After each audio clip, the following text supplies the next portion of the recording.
आरासर्य महाभागः भवता कश्चिद् आत्मनः परितुष्यते शारीर आत्मा मानस एव वा। यहाँ पर एक बड़ा ही सुंदर प्रसंग का व्याख्यान किया गया। क्या कि व्यास जी ने एक वेद के 4 भाग करे। पहले एक वेद था, उसका नाम था प्रणव, उसके 4 भाग कर दिए। 4 भाग तो जानते ही हैं, यजुर्वेद, सामवेद, अथर्ववेद, ऋग्वेद। ऐसा क्यों किया? क्योंकि व्यक्ति के पास जितना समय हो उसी हिसाब से व्यक्ति अपना अभ्यास कर ले। क्योंकि कलयुग में व्यक्ति की आयु बहुत कम रह गई है, 100 वर्ष की। और 100 साल की आयु में क्या करे? पढ़ाई लिखाई करे, कि कल्याण का रास्ता देखे, कि बालक बच्चे देखे, कि उनको जन्म दे, कि उनको पालन करे। क्या करे? 100 साल का समय है टोटल। क्या करे? उन्होंने उसके 4 भाग कर दिए कि चलो इतना बड़ा नहीं पढ़ सकते, इतना कोई भी एक विषय पढ़ लोगे तुम्हारा काम हो जाएगा। 4 भागों को फिर सबको अलग अलग सबको पढ़ा दिया गया। तत् ऋग्वेद धरा, पहले महात्मा को ऋग्वेद पढ़ा दिया कि जाओ अपने चेलियों को ये पढ़ाओ।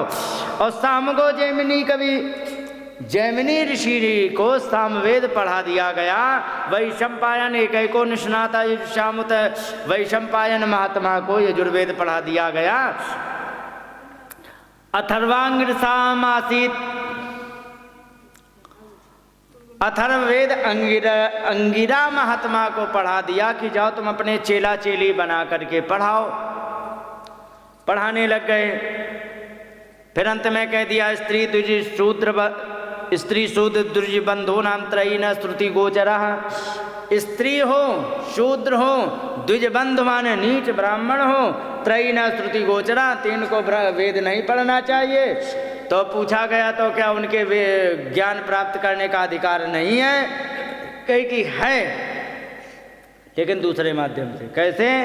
तो यहाँ पर बताया उन्होंने कि भारत व्यपदेशे ने हम अथर्वदर्शिता, और उन्होंने भारत महाभारत के व्यपदेश माने बहाने से उन्होंने सारे ज्ञान को बताया है। और दृश्यते यत्र धर्मादि स्त्री शूद्रादि वीरयुता, और उसमें फिर वो धर्म को अच्छी तरह जान सकते हैं। स्त्री शूद्र जो भी है, द्विज बंधु आदि हैं, ये सब पढ़ सकते हैं। तो इसके बाद उन्होंने इस प्रकार से ज्ञान देने के लिए फिर उन्होंने 17 पुराणों को लिखा। 17 पुराणों को लिख करके और फिर इसके बाद उन्होंने विचार किया कि मैंने पुराणों को लिख दिया है, लेकिन पुराणों में हमें शांति क्यों नहीं मिल रही। कभी कभी क्या होता है कि बहुत अच्छा भोजन बनाओ, ठीक है, लेकिन अच्छा ना लगे। अच्छा एक बात बताएंगे माता, ये बताओ सबसे इम्पोर्टेंट, सबसे प्यारा रिश्तेदार कौन सा होता है? तुम बताओ। नहीं, जमाई होता है कि नहीं? नहीं, जमाई सर्वश्रेष्ठ होता है। अरे कॉन्सेप्ट होने दो, ठीक है। तो जमाई सबसे प्यारा रिश्तेदार होता है। एक बात बताओ, और इतना प्यारा होता है, मालूम है ससुराल का असली नाम क्या है? ससुराल का असली नाम है सुख की शाला। जैसे धर्मशाला, पाठशाला, पाठशाला में क्या होता है? विद्या जहाँ पर अथाह विद्या हो वो पाठशाला।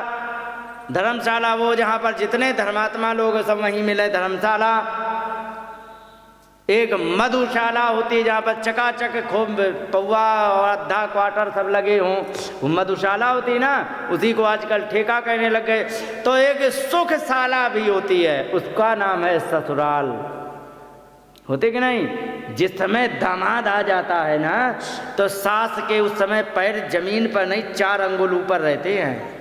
हाँ, दौड़ी दौड़ी फिरती है और बड़ा अच्छा लगता है। लेकिन एक चीज़ और बता दें, जहाँ पर आदर ज़्यादा हो ना वहाँ पर ज़्यादा दिन नहीं रुकना चाहिए, क्योंकि नियम है ससुरपुर निवास हो, ससुराल में रहना स्वर्ग तुल्यम नराणाम, स्वर्ग के समान सुख देने वाला है। और वहाँ पर सासू बढ़िया बढ़िया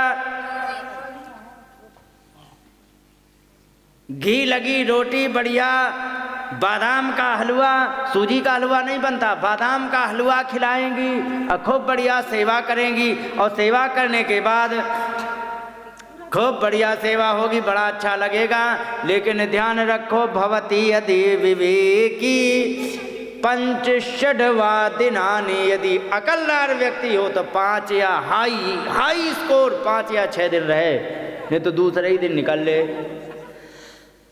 अगर जो 5-6 दिन से ज़्यादा निकलने लग गए तो सासू कहेंगी आओ दामाद हमारे सिर पर ये गोबर का टोकरा रखा दो। फिर रखाने के बाद फिर कहेंगी 1 महीने बाद, अरे दामाद अब तुम ही डालाओ, कहेंगे कि नहीं? तो इसीलिए कहते कि भवती यदि विवेकी पंच षड्वा दिनानि, अकलदार हो तो 5 या 6 दिन रुके। और मधु दति घृत लोभात, सुनो, मधु दधि घृत लोभात, क्योंकि माता जो सासू माता होंगी ना वो चीनी थोड़ी डालेंगी, शहद में वो डालेंगी घी नहीं, वो उसमें दही में शहद डालेंगी, चीनी नहीं डालेंगी। क्यों? चीनी में कम स्वाद होता है, शहद बढ़िया सेहत बनाएगा। तो दही में और शहद डाल दिया, खा लिया चकाचक, आहा हा हा। अब अगर जो दधि मधु घृत लोभात, शहद दही और घी के लोभ के कारण मास में एकम वसे से 1 महीना यदि डट गया फिर क्या होगा? तो कहते हैं कि भवति विगत लज्जो मानहीनो जनानाम, उसकी लज्जा समाप्त हो जाती है, क्योंकि शर्म समाप्त हो जाती तभी 1 महीना रुकेगा।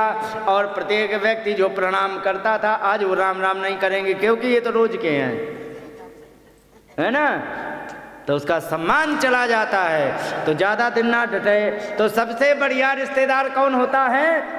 दामाद।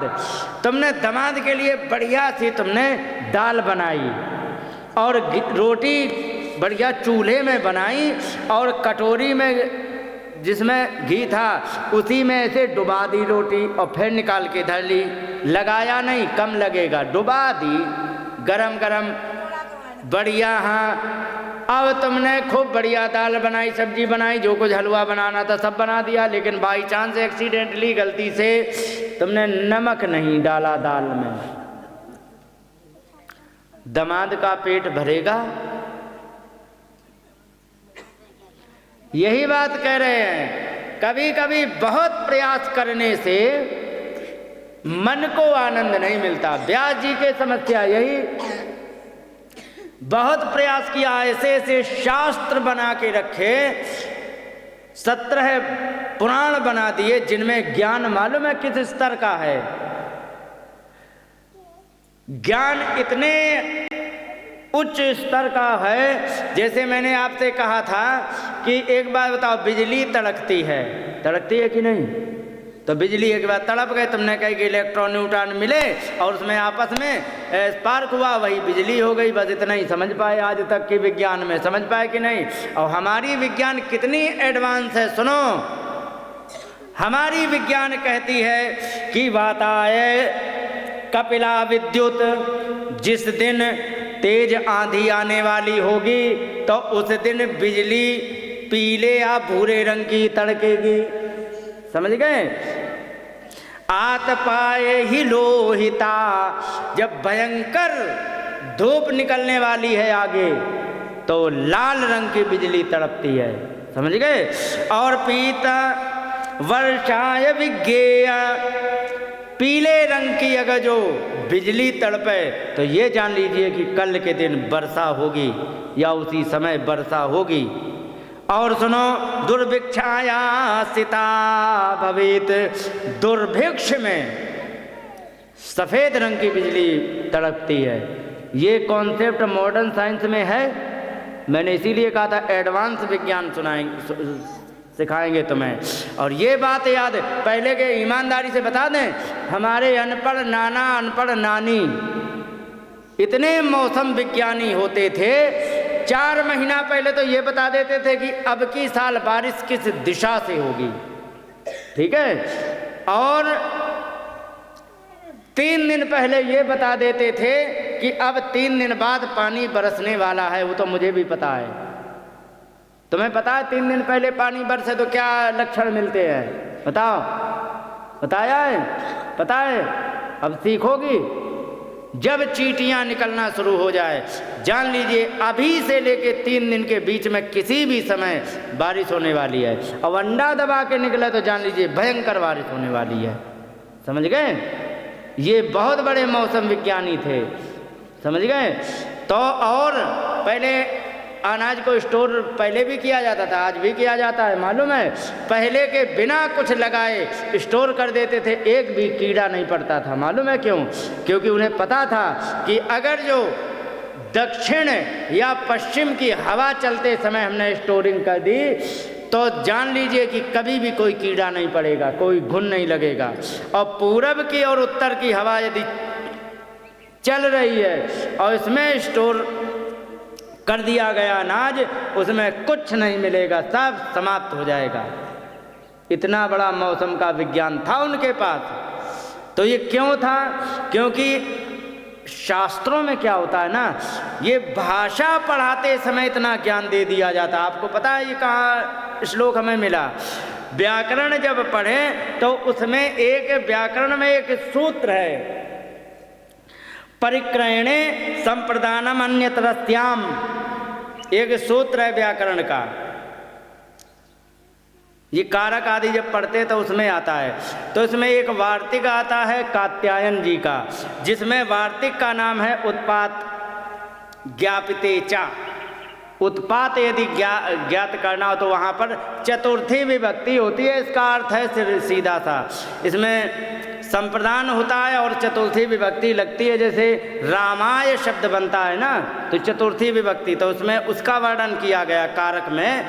वो तुम नहीं समझोगे, ये हमारी शास्त्र की पढ़ाई है, तुम अंग्रेजी की पढ़ाई है तुम्हारी, तो नहीं समझ पाओगी। ये बड़ा वैसा कॉन्सेप्ट है। तो इसमें ये आकर के हमें ये सूत्र पढ़ाया गया था। जरा सोचो, हमें एक बार बताओ, अंग्रेजी पढ़ने में मौसम विज्ञान की जानकारी का विषय कहाँ से आ गया? मौसम विज्ञान के लिए अलग पढ़ना पड़ता है ना, लेकिन हमारे में ऐसा नहीं है। भाषा सीखो, मौसम विज्ञान सीखो और शरीर का चिकित्सा भी सीखो, सब कुछ सिखा दिया जाता मात्र भाषा सिखाने में। ये हमारा ज्ञान है। और इसीलिए और एक मैंने वर्णन किया कि व्यक्ति के चेहरे को देख करके उसकी पूरी मानसिकता बताई जा सकती है। समझ गए? हवा को देख करके उसका बताया जा सकता है कि पानी तेज होगा या हल्का, हल्का या तेज होगा। इसका कैसे पहचान बताएं? कभी कभी तुमने देखा होगा कि हवा चल रही है पश्चिम से, घटा उठी है पूरब से, होता है कि नहीं? अब अगर जो पश्चिम की हवा चल रही हो, घटा पूरब से आ रही हो, जान लीजिए कि इस समय खेत और तालाब बराबर होने वाले हैं। समझ गए? ये होता है।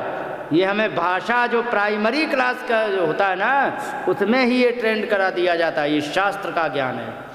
इस क्वालिटी का शास्त्र लिखा कि तुम्हें सब कुछ पता लग जाए, सामने खड़े व्यक्ति की मानसिकता पता लग जाए। आज जो पर्यावरण को देख करके आगे मौसम की जानकारी ले लो, बिजली तड़पने पर ये पता लगा लो कल धूप होगी या बरसात होगी या हवा चलेगी या दुर्भिक्ष होगा, सब कुछ पता लगा लो। ये ज्ञान दिया। और इतना बढ़िया ज्ञान देने के पश्चात भी व्यास जी को संतोष नहीं हुआ कि किया बहुत लेकिन मतलब का कुछ नहीं। क्यों नहीं? मैंने बताया था कि कितना भी बढ़िया भोजन बना लो और यदि दाल में तुमने खूब बढ़िया छौंक लगाया, उसमें घी डाल दिया 250 ग्राम और जीरा से छौंक दिया, ये सब कर दिया, लेकिन नमक डालना भूल गई, बताओ क्या स्वाद? कोई है? इसी प्रकार से ध्यान रखो, जीवन में परमात्मा के प्रेम का यदि रस तुम्हारे जीवन में नहीं है, तुम कितने भी बड़े बन जाओ, तुम्हारी औकात 2 कौड़ी की। समझ गए? कोई भी हो। अच्छा एक बात बताओ, जय हो जय हो। अच्छा एक बात बताओ, शबरी जी को आज श्रद्धा से नाम लेते कि नहीं? सभी लोग लेते हैं। क्यों लेते हैं? बहुत बड़ी सेठानी थी, या वेरी ब्यूटीफुल थी, या कि बहुत बड़े इंस्टीट्यूट से बड़ी शिक्षित थी, पढ़ी लिखी थी क्या? नहीं, केवल इसलिए याद करते हैं क्योंकि उन्होंने एक श्रद्धा और विश्वास रख के परमात्मा को ऐसा याद किया कि पैदल नंगे पांव गए, उनकी झोपड़ी में गए कि नहीं, इसलिए याद करते हैं। तो ध्यान रखो। और जाने कितने बड़े बड़े पैसे वाले हो गए जिनको आज जानते नहीं कोई। क्यों नहीं जानते? ध्यान रखो, परमात्मा के नाम से जो जुड़ेगा वो हमेशा टिकाऊ रहेगा, और परमात्मा के नाम से विमुख हो गया वो जीते जी मच्छर जैसी गिनती है उसकी। ध्यान रखो। तो कहने का मतलब ये है, जब ये बात नारद जी से कही तो नारद जी ने कहा, पाराशर्य महाभागा भागा भवता कश्चिदात्मना। हे पाराशर्य, हे व्यास जी, ये बताइए आपके मन में क्या दुख है? परितुष्यत शारीरात्मा मानस एवसा। कहने लगे कि तुम्हारा मन तुम्हारा बड़ा दुखी है, शरीर सूख रहा है, क्या बात हो गई है? तो उन्होंने कहा, मैंने इतना सब कुछ कर लिया लेकिन आजकल कुछ हाथ में नहीं लगा, नहीं मन को प्रसन्नता नहीं हो रही है। उन्होंने कहा, मालूम है तुम्हें मन को प्रसन्नता क्यों नहीं हो रही है? जिस प्रकार से माता के बनाए हुए 56 प्रकार के भोजन में यदि सब्जी में नमक ना पड़े तो भोजन की कोई कीमत नहीं होती है, उसी प्रकार से कितना भी तुम्हारे अंदर ज्ञान हो जाए लेकिन परमात्मा का प्रेम नहीं है तो तुम्हारा कोई भी रस नहीं है कि नहीं है?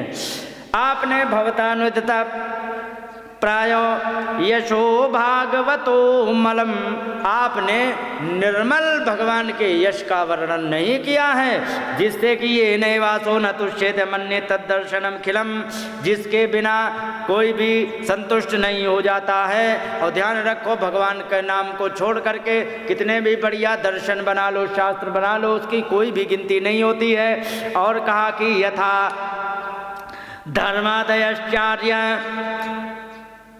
मुनिवर्यानुकीर्तिता न तथा वासुदेवस्य महिमा अनुवर्णिता। कहने लगे कि सुनो, कितना भी कहा जाए लेकिन ऐसे को कोई भी आचार्य मुनि इसका कोई भी प्रशंसा नहीं करता है, कितना भी तुमने ज्ञान बढ़िया से बढ़िया दे दिया हो। और ना यद चित्रपदम हरे यशो जगत पवित्र प्रगणित करे चित। अगर जो तुमने भगवान का नाम नहीं लिया लेकिन चित्र विचित्र प्रकार की तुमने खूब बढ़िया कविताएं बना दी, लेकिन परमात्मा के यश का वर्णन यदि तुमने नहीं किया है तो तद्वायसम तीर्थ मुशंति मानसा। वो कितना भी बढ़िया तीर्थ हो उसमें यही मान लो कि उसमें कौवा निवास करते हैं, हंस निवास नहीं करेंगे। समझ गए? और जहाँ हंस नहीं निवास करेंगे तो वो परमहंस कैसे निवास करेगा? और जहाँ परमहंस नहीं निवास करेगा वहाँ उसका क्या मतलब है? नयत्र हंसा निर्मत्यु शिक्षया। और जहाँ पर किसी भी प्रकार का कोई गिनती नहीं होती, तो कहने का मतलब परमात्मा का यदि नाम नहीं लिया तुमने, कितनी भी बढ़िया कविता कर ली हो, उसकी कोई कीमत नहीं होती। जैसे कि आपने देखा होगा, क्या बहुत पुराने माताजी तुम्हारे गाने, तुम्हारे ज़माने में रेडियो में गाने आते थे कि नहीं? आते थे ना, मिलो न तुम तो हम घबराए, आते थे कि नहीं? मिलो तो आँख चुराए हमें क्या हो गया, आते थे कि नहीं? वो ख़त्म हो गया, आजकल कोई सुनता है नहीं। मतलब गाना तो है लेकिन सुनता है कोई नहीं। अरे तुम कहाँ बात ले जाते फालतू में, ना समझो ना जानो। तो कहने का मतलब वो ज़माना चले गए, वो गाना के ज़माने गए, फिर नया आया ज़माना, फिर आया मैं निकला गड्डी लेके, आया कि नहीं? अरे 10 मिनट बैठ जाओ, 10 मिनट हो, हेलो 10 मिनट बैठो। आया कि नहीं? सड़क पे एक मोड़ आया, आया कि नहीं? और फिर मैं दिल छोड़ आया। पता नहीं भैया कौन सा मोड़ था, कौन सा वो दिल था जो वहीं पर रह गया। आया कि नहीं? वो भी गाना चला गया कि नहीं? फिर आया कौन चिपका लो फेविकोल से, सुना है कि नहीं? आया, वो भी चला गया। जाने कितने गाने आए और वे, लेकिन आपने एक बहुत पुरानी चौपाई सुनी होगी कि मंगल भवन अमंगल हारी,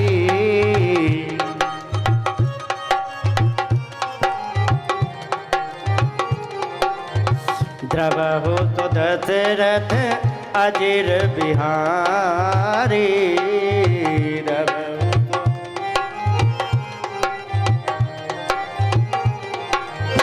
सीताराम चरण रति मोरे, सीताराम चरण रति मोरे, अनुदिन बढ़ाए अनुग्रह तोरे, अनुदिन बढ़ाए अनुग्रह तो। कहने का मतलब वे जितने भी गीत आए सब चले गए कि नहीं? और ये आज जो चौपाई सुनाई है तो क्या लगता है कि ये चौपाई पुरानी हो गई, कोई लेटेस्ट तुलसीदास जी आमे और कोई नई चौपाई बना में? लगता है क्या? क्यों नहीं लगता? मालूम है कितनी पुरानी है। वे 60-70 साल के गाने रिजेक्ट, किसी काम के नहीं, और ये 550 साल पुरानी चौपाई आज भी उतनी ही नवीन है जितनी पहले दिन नवीन थी, है कि नहीं? क्यों है? क्योंकि इसमें परमात्मा का नाम जुड़ गया। समझ गए?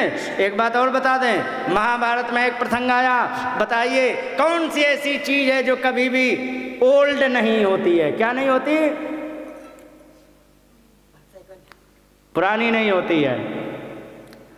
वहां पर बताया, सुनो, आदित्यस्योदयस्तात तांबूलम भारती कथा, सूर्य का उदित होना। ये बताओ तुम कितने साल की हो?